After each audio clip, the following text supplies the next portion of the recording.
Hi guys, welcome to another video. My name is Aggie, your Biohacking Bestie, and I'm here to share the biohacking knowledge and in most digestible, easy to understand form. Hopefully, I'm doing my job well. And I want to talk to you about cellulite. It's a very common question I get, like how come you're 35, you don't have cellulite? That's bullshit.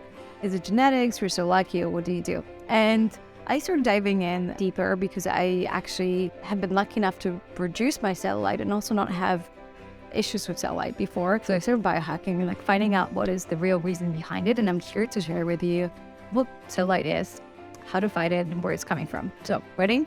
Cool. Okay, so what is cellulite? Cellulite is actually three things: enlarged fat cells, overstretched fascia, and atrophied muscle. So now let's get to the bottom of what is happening and why. Number one, enlarged fat cells. If you have done my course, Fit as Fuck, I explain in detail what does it even mean that we all have fat cells and some of them get inflated, some of them don't. So if they get overinflated, that's one of the reasons why cellulite is so present in your body perhaps. And the reason for them being inflated is high levels of estrogen and high levels of insulin. So if we want to deflate our fat cells, these will be the two things we would need to look at: lowering estrogen and lowering our insulin. Then we have overstretched fascia as well as atrophied muscle. And these are linked to our growth hormone. But the funny thing is our growth hormone can only be released, and Hollywood's supplementing it and everyone's looking great, but we can't produce it if we have high cortisol levels. So cortisol is a hormone that's there when we're stressed, and especially when we're in prolonged stress. Again, in my course, we get to the very, very root bottom of it because a lot of people get stressed about work, and I can tell you, oh, don't stress the small stuff or meditate more. But a lot of times it doesn't work. It comes from feeling safe as a woman, to knowing your purpose, to living in your feminine, healthy, masculine energy as well, whatever that means for you. So we dive deeper at Fit as Fuck. But overall, your cortisol levels are actually give you cellulite. Okay, great. Now that we know what's the reason, what do we do? How do we remove cellulite and how to get to the best shape of our life? Number one, lowering our insulin level. There are many ways to do that. You can have apple cider vinegar before every meal. You can eat less carbs, turn keto, or you can just have carbs in the right order. That's a topic for another video. You can also try intermittent fasting or reduce the amount of meals you have a day. So snacking is not great. Definitely does not help your insulin levels.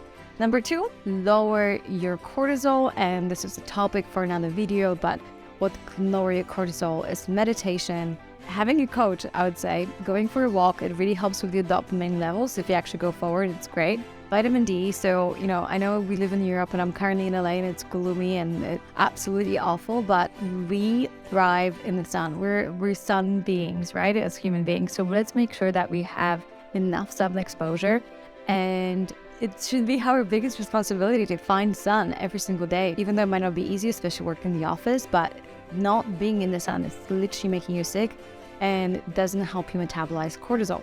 Also sleep. I know a lot of people spend a lot of time in bed, 6, 7, 8 hours, but the quality of sleep isn't quite there, right? So measuring your sleep, understanding, are you getting enough deep sleep? Are you getting enough REM sleep? Because you might be in bed for 7 or 8 hours and you have 30 minutes of deep sleep, or your HRV is terrible. That's a topic for another video, but getting your sleep right is really, really important. Then lowering estrogen. How do we lower our estrogen levels? Number one, taking care of our liver.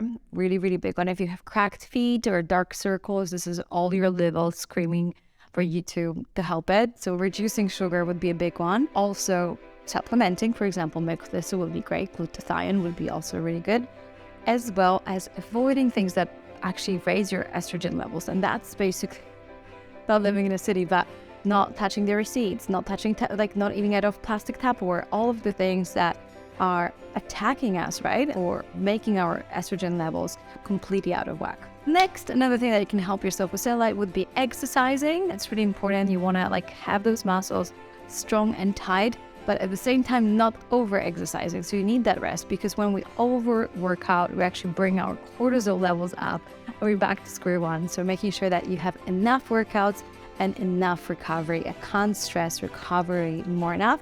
Note to self, because I think recovery was bullshit. It's really, really important. Last but not least, we're gonna talk about potassium and intermittent fasting. This will definitely help as well. I feel like you're gonna help as well. So supplementing potassium. We talked about potassium in a previous video. Apple cider vinegar helps with potassium and absorption of potassium. So Again, super, super important.